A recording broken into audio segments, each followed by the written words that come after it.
Can you believe it? We have, actually over that now, because that's a week or so old, 1,600 animals here at the world's leading wildlife hospital.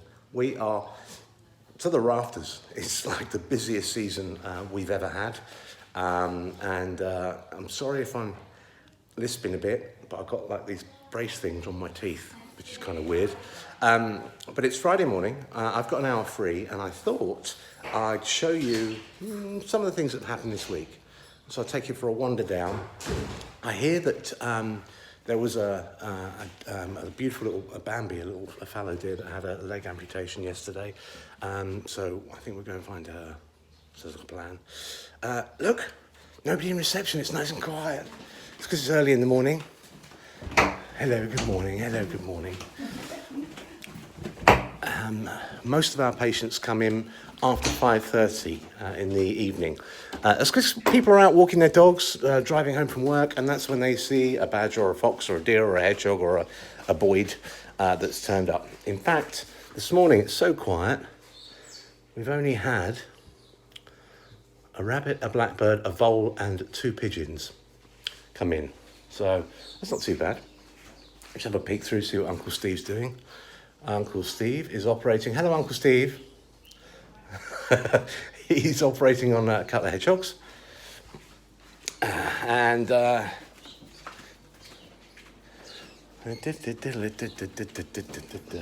are we? Jolly good. So, anyway, this morning I'm going to show you the deer. Deer suffer from post-capture myopathy. Post-capture myopathy means that they're, in layman's terms, stress out. They can have a heart attack, they can freak out, go into shock. So a lot of the time we treat them outside, which is really weird. We treat them in lovely little sheds we have built, which have air conditioning and cameras in, so we can monitor them from the hospital proper. So we're going to go down there and have a look, because we see what we're doing. Here are the otter pens and what little polecats, indigenous polecat pens. Everything's hidden away. They're all like, no, it's going to be sunny today, we're going to stay in bed. Right, so what we're going to do is have a little look. We're going to be quiet and see how we're doing. This, I think, is the fallow deer that had the leg amputated. So I'm going to be very quiet.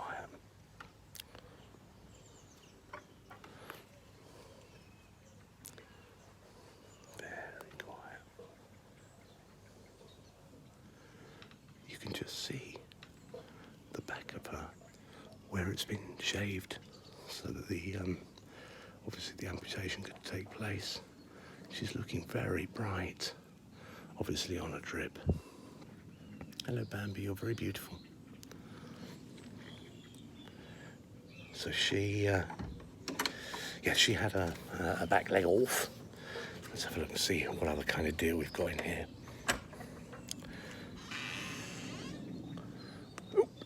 You're going to be one of those ones who jumps over my shoulder. Roe deer. We seem to be seeing more and more roe deer lately. Hello. Oh, look. Hello, roe deer. How you doing? You have a bad eye.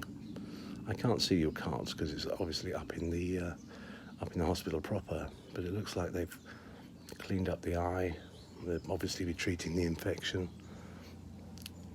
You look a bit lethargic, bless you. But you'll still do brilliant when we get you back to the wild. Yeah. We can even get those 3-legged deer back. Oh, yes, we can. That's what we do. Let's have a look. We've got Munchak, fallow. Oh, no. 2 more roe deer. How bizarre is that? Let's have a look at this one. Oh my word. So the little baby roe deer we saw will be growing into something gorgeous and handsome as this. Oh wow. You are stunning. Hello. You see we've got little infrared lights so they don't get disturbed, air conditioning units. Thanks for letting us see. So quite a lot going on in the sheds. The blank ones haven't got any deer in, but everything with a name on has got a deer in. There's another fallow deer, there's another roe deer. Wow, we got a lot of roe. I wonder why. I suppose it's that time of year when it's been hot and the young ones are just breaking ground into new territory for themselves to live in, and perhaps they're running in front of cars a lot, I guess.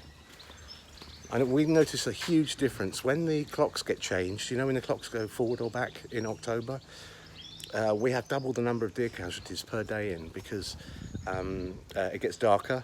People get to leave work when it's darker, and bang, road traffic accidents. It's a real pain.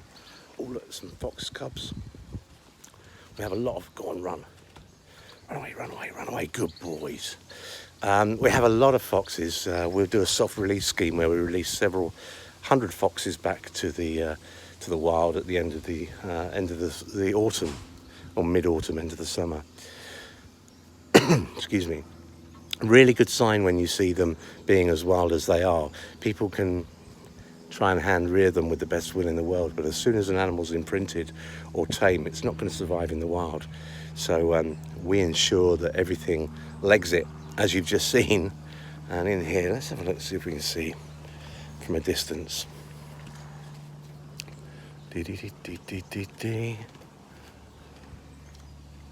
Oh, that's typical. If you can see at the back, now my camera won't let me focus, let's try again. If you can see that big box with the holes in, that's where they're supposed to live, but they spend most of their time sitting on top of it. Can you see the ears? Yep, ear.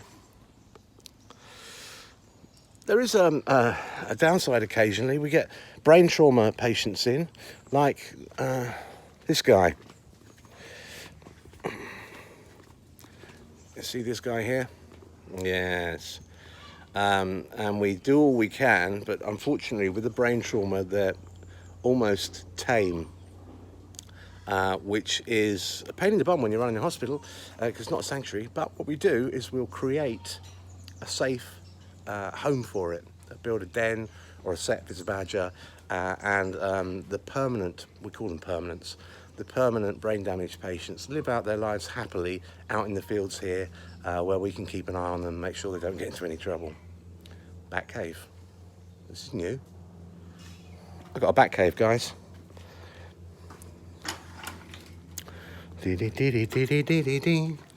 Now this is going to be this is what I was hoping would happen. We had an old bat cave here. It's just been massively updated, and we're putting a camera in it so that the bats, when they're exercising and stuff, will be live streamed constantly on Tiggy's website. Oh yeah, very exciting. Just got to find some cameras and bits and pieces.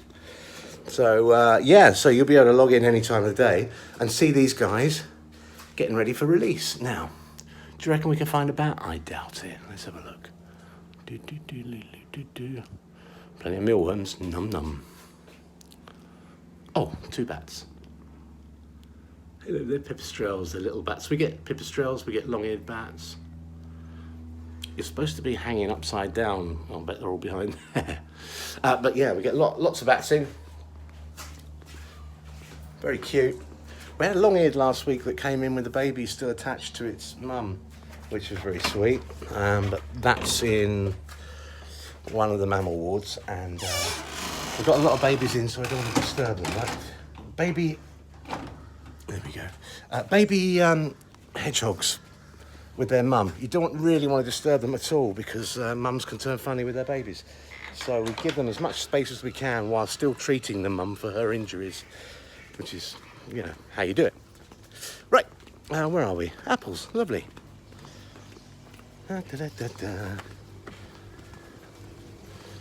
Crows and rooks.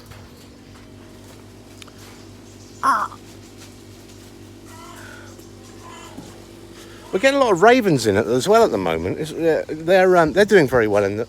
I can't get past that tree, can I? Yeah, of course I can.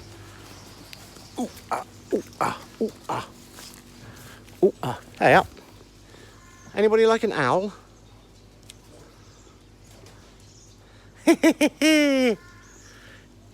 Now, I'm thinking carnival in America, where you have those things with those silly water guns, where you have to knock everything down. These guys, obviously, and there's a lot of them. Ooh, it's gone out of focus. You can see at the back. Ooh.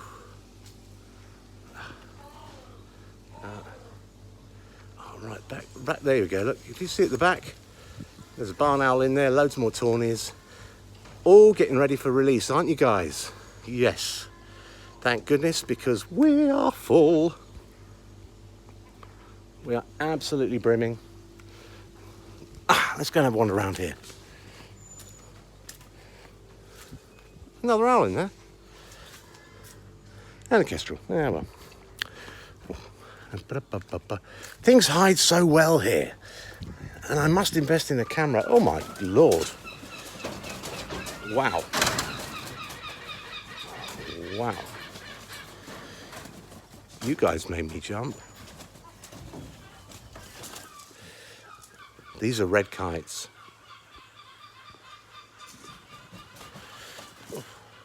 And oh, come on, somebody sit still.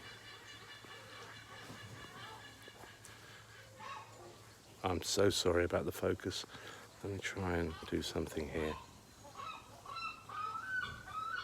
There we go. Now, red kites were a reintroduced species in England, and they are plentiful. You can't walk down the street without seeing, and thanks for the poop, dozens of red kites. They're all over this county and other counties now. They're doing extremely well. They were a species wiped out almost by farming that are now being reintroduced. And in fact, I wonder if I can just, no, it's always the way, isn't it? Let's see if I can zoom out. Oh, you're a good looking one. There we go, hopefully. You'll see a couple of them there. They have a huge fork in their tail. In fact, let's have a look. Oh, I think it's going to rain, but I could almost guarantee that if I walk around the corner and look up in the sky, you'll see one. Lots of gulls and herons, ducks of all species. We have a load of visiting ducks that come in every winter because obviously they get treated very well here. Freeloaders, let's call them freeloaders. Ah, that one's got a thing on it. Let's see if I can, hello heron. Hey you are a big long old neck, gorgeous. And lots of herring gulls. Right, now, oh, my favourites. Still got ducklings coming in. Hello guys. Oh, those and squirrels are my favourites. Alright, let's have a look.